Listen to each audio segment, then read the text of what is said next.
think getting dumped by text is harsh, try getting dumped by a tennis ball.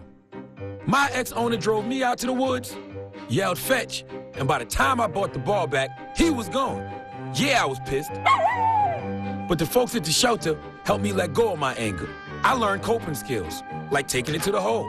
Boom! Now I'm ready to fetch again. But how about I throw and you run and get it?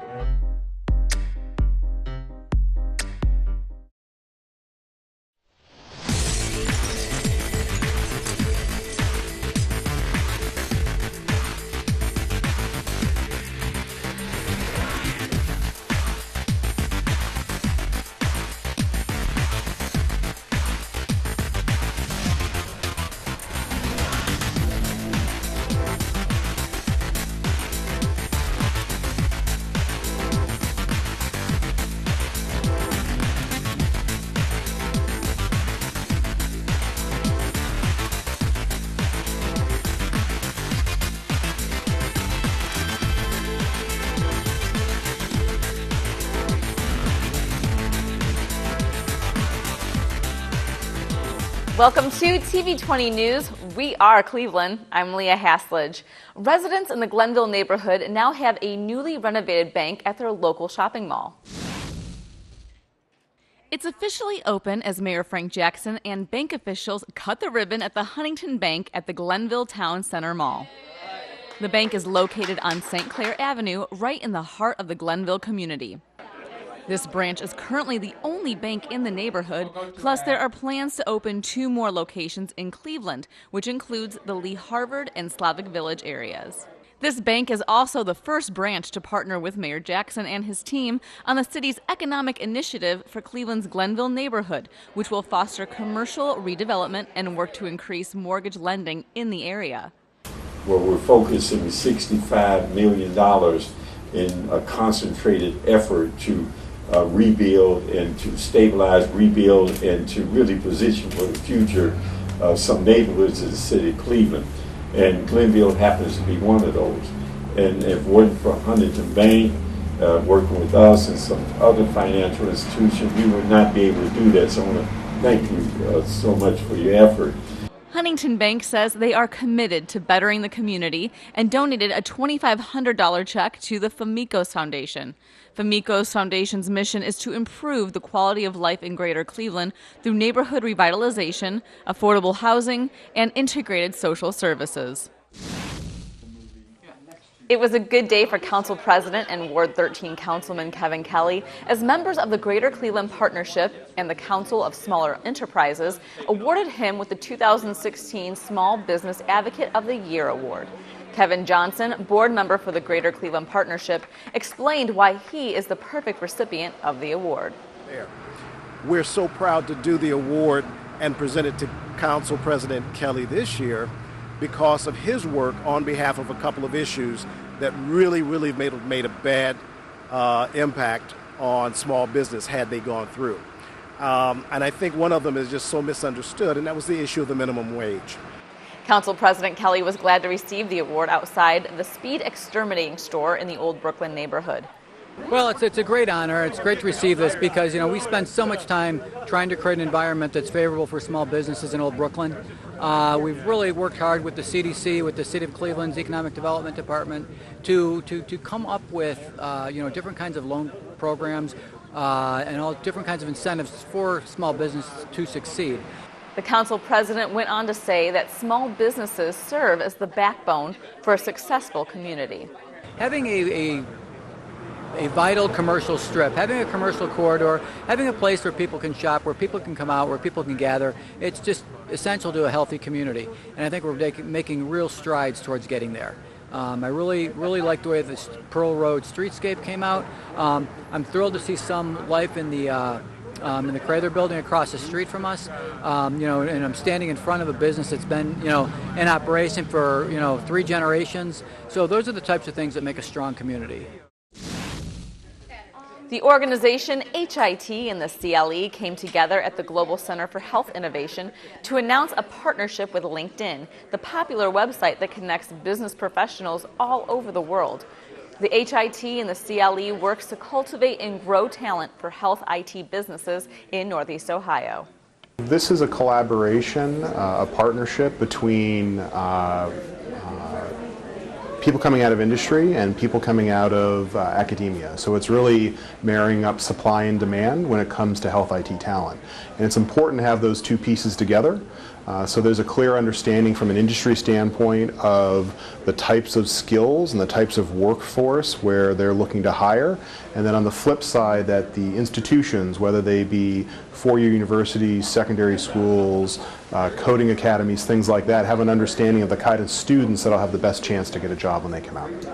At the announcement, Cleveland Mayor Frank Jackson praised the partnership as an agent of positive change in the health IT industry. But this is more of a collaborative effort that will allow for us to really make some systemic and substantive changes.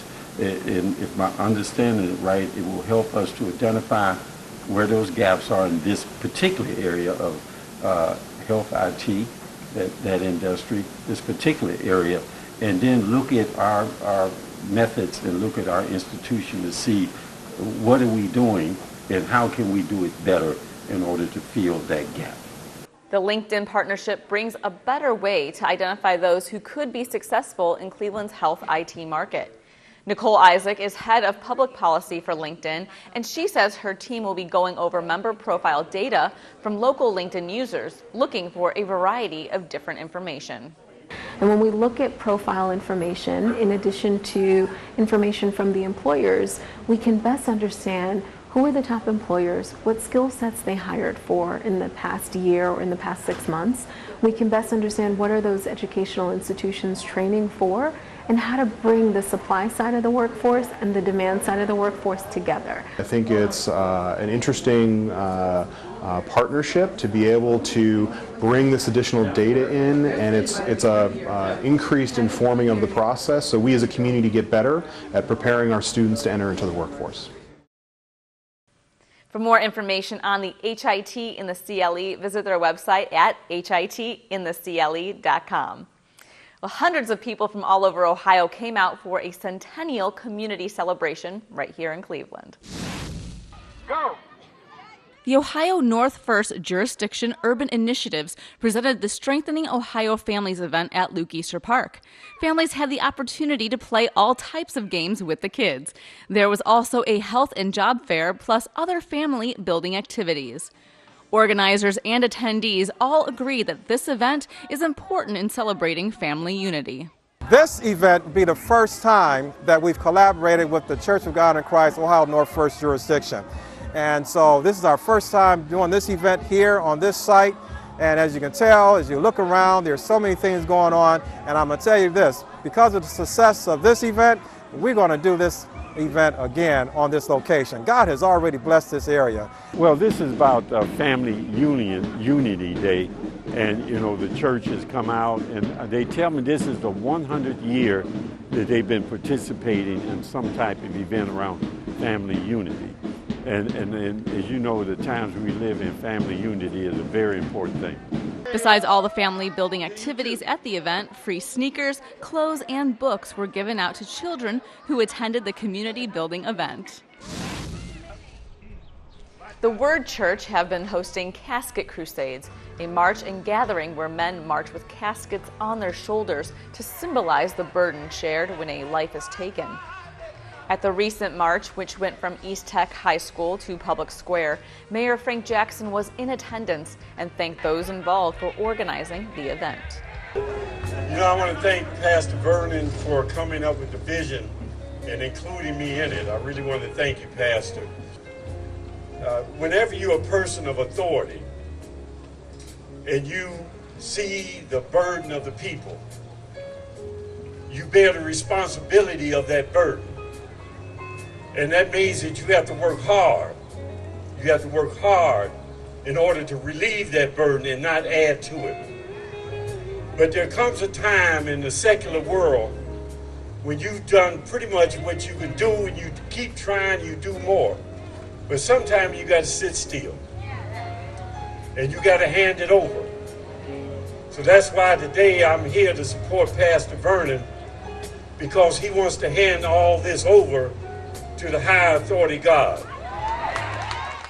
Pastor Vernon of the Word Church spoke about the alarming rate of overdoses in Ohio. Overdose in counties. In 1 year, the overdose death count in Ohio's 6 biggest counties doubled. The rapid rise in drug death is most pronounced in large urban counties such as Cuyahoga. Cuyahoga County easily led the state with 666 deaths. Those in Cuyahoga County who are addicted to drugs, those in Cuyahoga County who are addicted to drugs would fill up the Brown Stadium. Mayor Frank Jackson recently met with students attending a special program aimed at preventing violence in their community. More than 25 students from the Youth 360 program gathered at the Red Room in Cleveland City Hall to have a meet and greet with Mayor Jackson. Youth 360 is a youth-led violence prevention program. Young leaders from high schools throughout Cuyahoga County participate in this year-long program in which participants learn how to be effective leaders in the movement to end rape and sexual abuse. Over the course of the year, students choose, plan, and implement a community prevention project of their own. Students say Youth 360 is a program that is helping to change lives. This is helpful just on the simple fact that kids, sometimes they're in situations they don't recognize something bad might be happening, but with these different tools and these conversations, they understand what sexual violence is, how people come into contact with sexual violence, and how they can defer and intervene in those situations to stop it from happening, maybe with drinking and understanding the roles and the legalities of consent. To learn more about the Youth 360 program for your class or group, call 216-658-1860. When we return, we'll see how a barrel can help save us money and the environment, and how area high school students are making a difference. We'll be right back with more TV20 News. Hi, I'm Mayor Frank Jackson. You've probably seen media coverage of the growing opioid epidemic in northeastern Ohio. But what you might not know is how many of these tragedies begin with a seemingly innocent prescription for pain medication. That is why we're teaming with the Cuyahoga County Opiate Marketing Task Force to encourage you to know the risk. Go to the website on your screen to learn which pills are opiates and alternative ways of dealing with pain. Which starts as a prescription can end with addiction, so know the risk.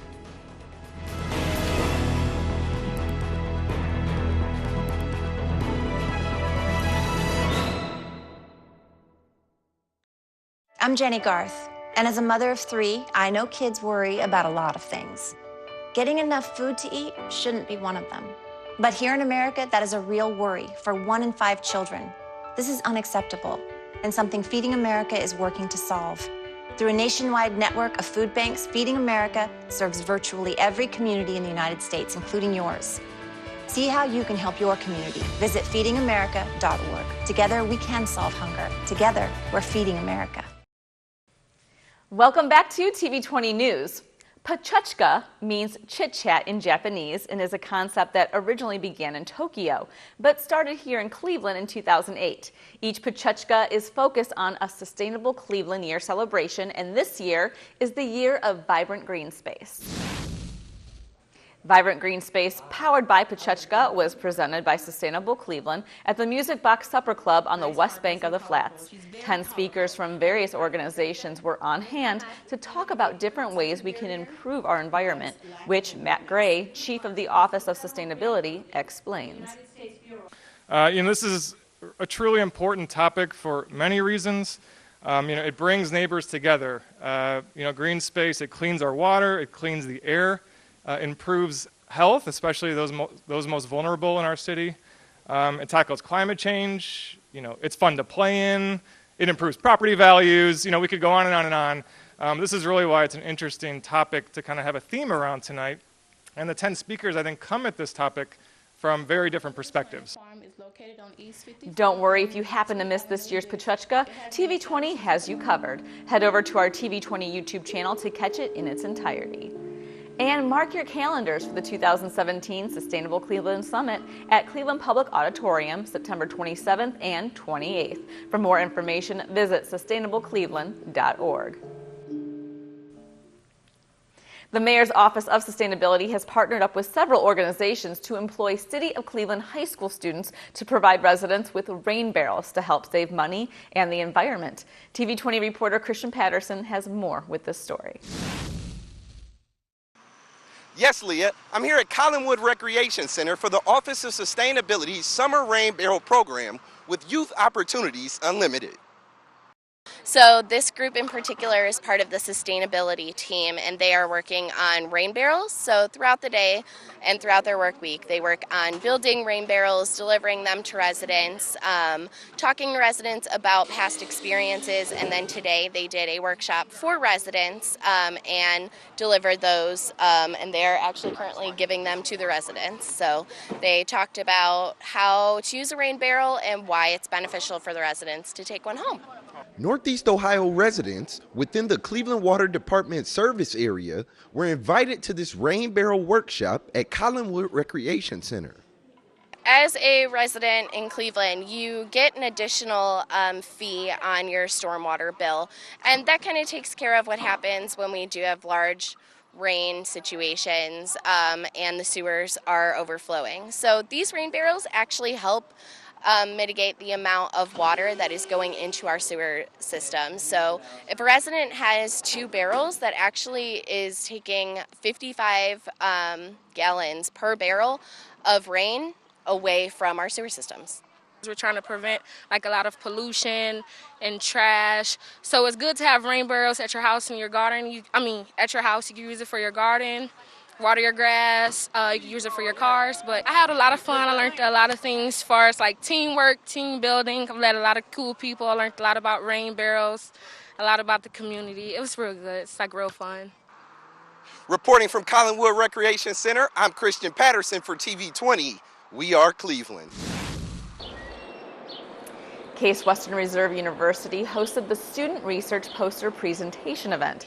28 Cleveland area high school students participated in the Scientific Enrichment and Opportunity Program, giving them the chance to work in the Case Western Reserve University research laboratories this summer.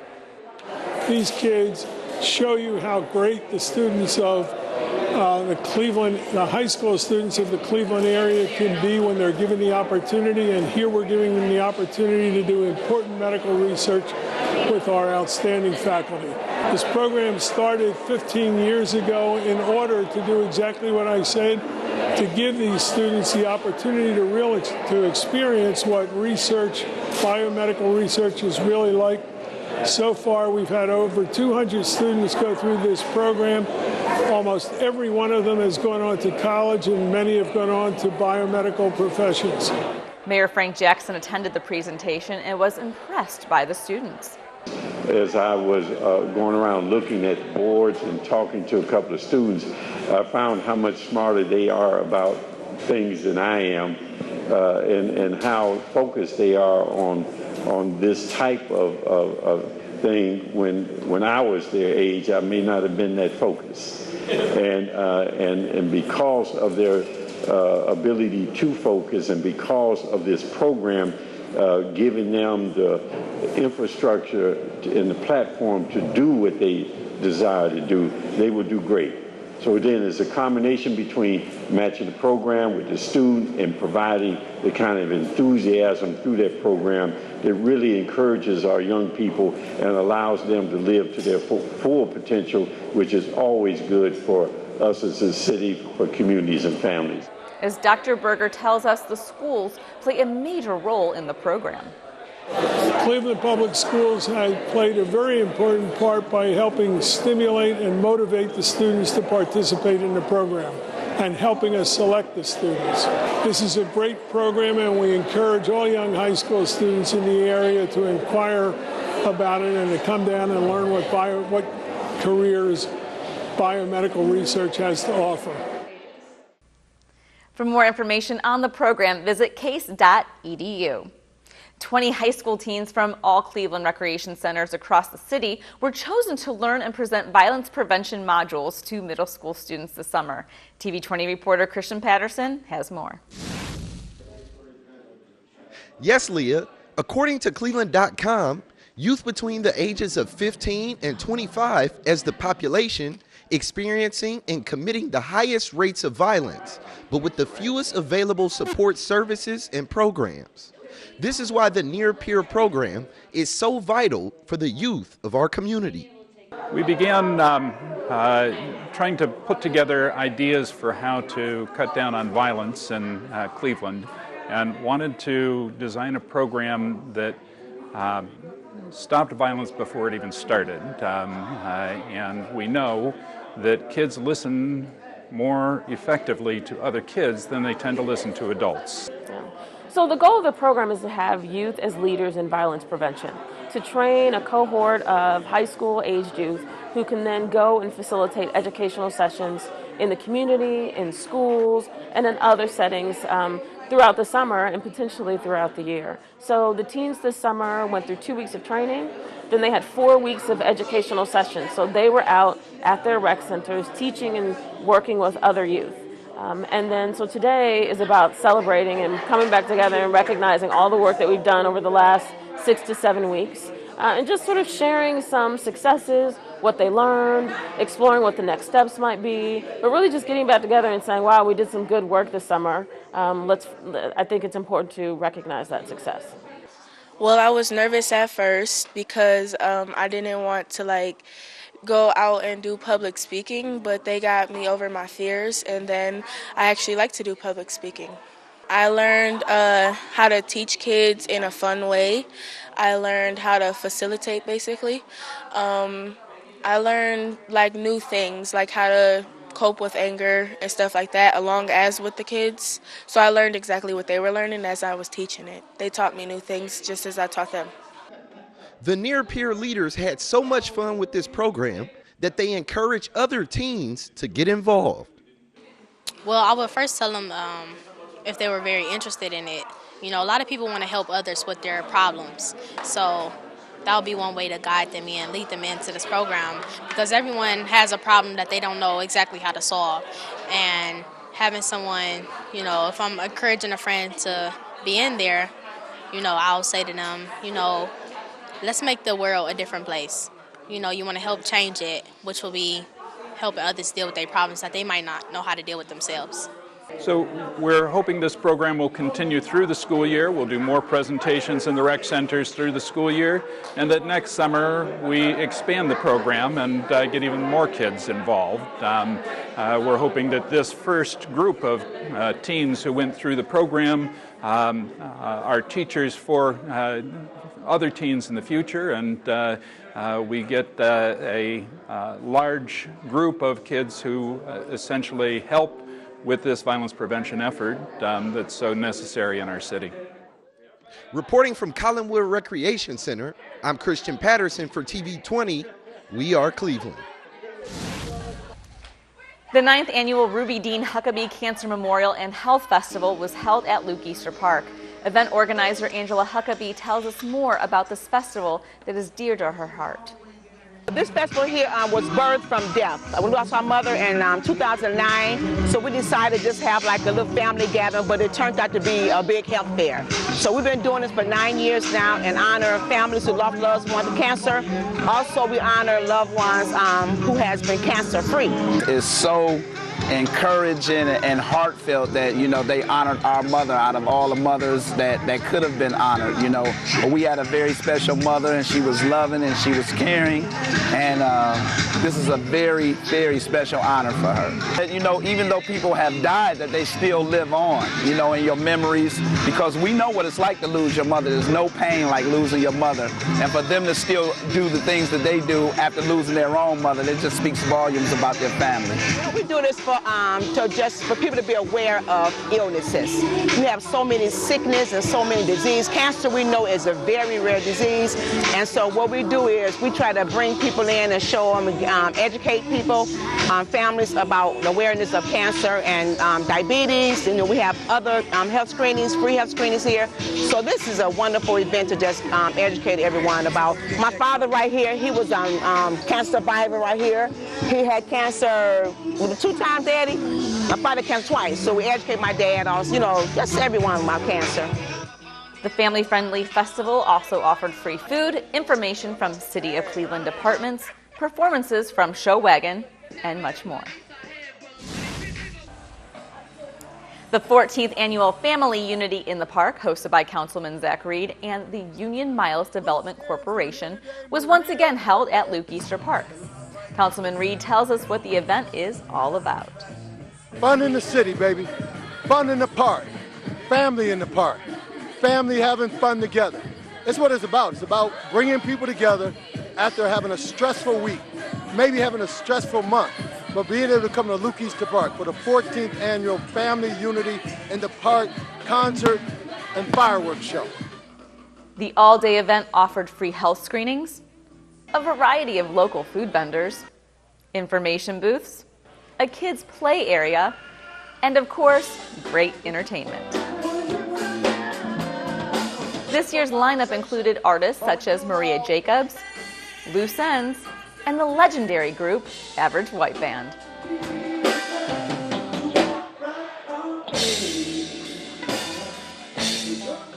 For more information, visit thefamilyunityinthepark.com. Thanks for watching TV20 News. We are Cleveland. I'm Leah Haslage. Up next, we'll have Christian Patterson with the Inside Sports Report.